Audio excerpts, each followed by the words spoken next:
Hello and welcome back to my bonsai my way. Today I have a Japanese mountain maple, Acer palmatum, no cultivar, just a straight mountain maple, and they, in my experience, I find they're the hardiest out of all, and really the resistant to leaf scorches, being out in full sun in the UK heat wave, and well, it's just put all this crazy growth on. It has. This was purchased from Windy Bank Bonsai. It's a nice little forest, and I've just been playing with it, pruning it to shape. When I repotted it, I used the original pot. I didn't have an appropriate one, but this is a plastic pot, and it's superb quality, and it just seems to work. I'm just going to do a basic tidy up, give it a haircut, and get rid of this invasive, I forget what it's called, it's a very dwarf form of grass, and it's very invasive. Once it gets a hold, it just spreads, which isn't good.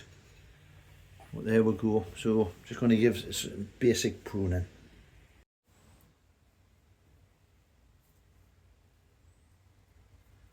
So when I'm pruning back, I'm going to go get right into where the new growth is coming from, so it's nice and clean. Hopefully you'll be able to see that. Otherwise, if you chop it like that, this is in refinement stage, it just looks ugly.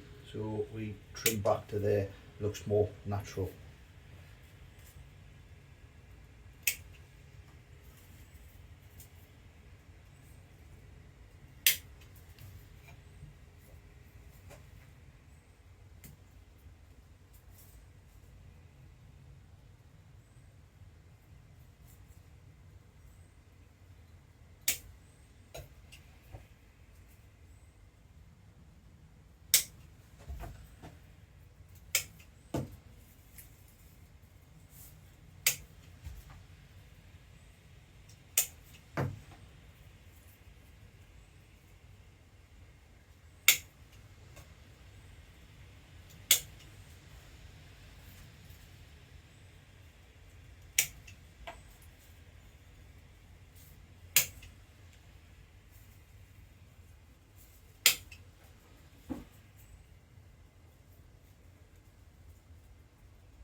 The mountain maples produce lovely new foliage.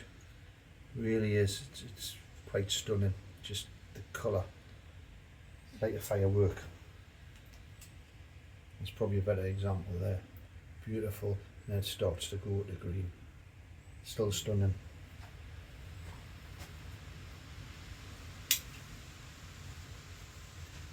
I'm going to cut some of the bigger leaves off. And I want to hopefully get them down to this size. So before and hopefully after, all over the tree. And any leaves that had a little nibble from insects and all that, just remove them. So I tidy it up, and it just encourages even more new growth to come through.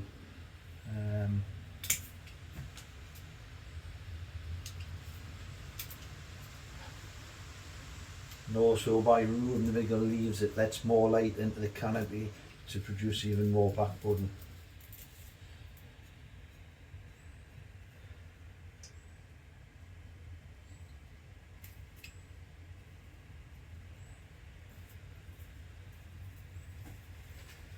That there, we've got new growth coming there. I'm going to get rid of that, just so you can see.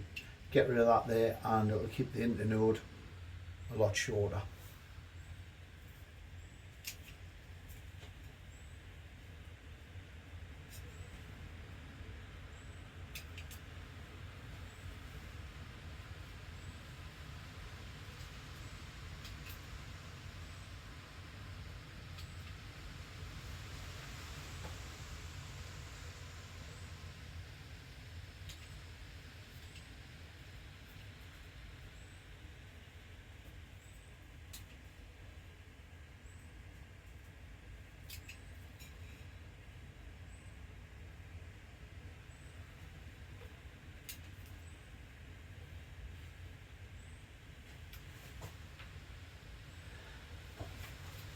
There you go, I think I'm quite happy for that for now.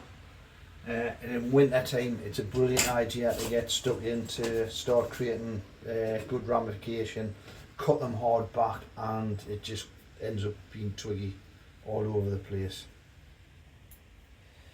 So one more job I want to have to do, and that's to get rid of this grass here.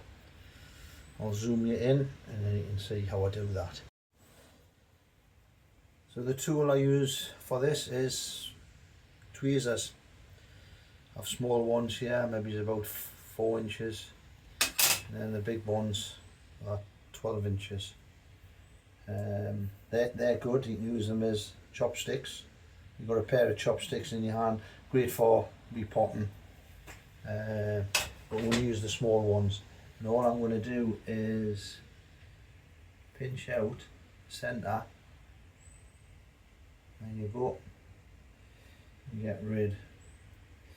Like I said before, if you don't do this, it's just going to spread all over. And I've ended up with the surface being covered in all this invasive grass. Initially I thought it was great. Oh, dwarf grass, amazing to go with the dwarf trees. But what it does is it sucks all your fertiliser up. That gets fed up and your tree doesn't. And it just eventually makes it harder to water your compost, keep your tree hydrated.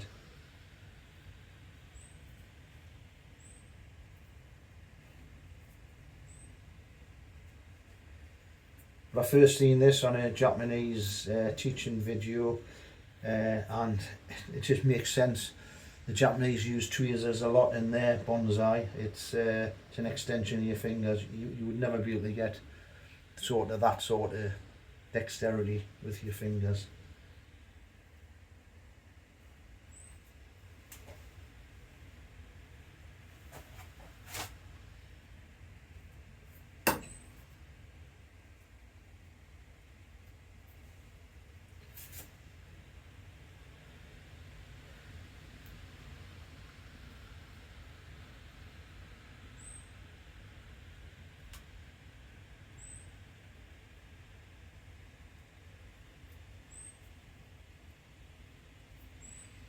The tweezers are also good for picking up bits of debris that shouldn't be there.